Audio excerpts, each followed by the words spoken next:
हिंसा के बीच आज ईरान में एक प्रदर्शनकारी को फांसी की सजा होने जा रही है। एंटी खामनेई प्रदर्शन को लेकर पहली फांसी की सजा 26 साल के इरफान सुल्तानी को दी गई है और आज ही इरफान को फांसी की सजा दी जाएगी।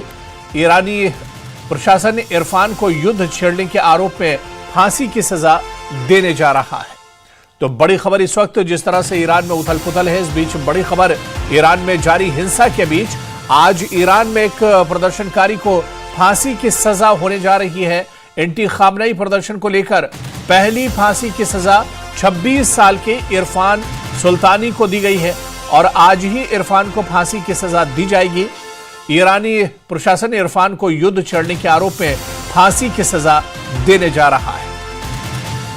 तो इरफान की फांसी हो रही है। हालांकि इधर अमेरिका ने सख्त एतराज जताया और अमेरिका ने कहा है कि अगर किसी को फांसी की सजा दी जाती है तो ईरान को इस पर सख्त कार्रवाई झेलनी होगी। लेकिन आपको बता दें कि ईरान में हालात अब और खराब हुए हैं। 2000 से ज्यादा प्रदर्शनकारियों की अब तक मौत हो चुकी है और एक प्रदर्शनकारी को सजाए मौत भी सुनाई गई है और 26 साल के इरफान को फांसी दी जाएगी ईरान में। और आपको बताते चलें कि युद्ध छेड़ने के आरोप में फांसी की सजा सुनाई गई है।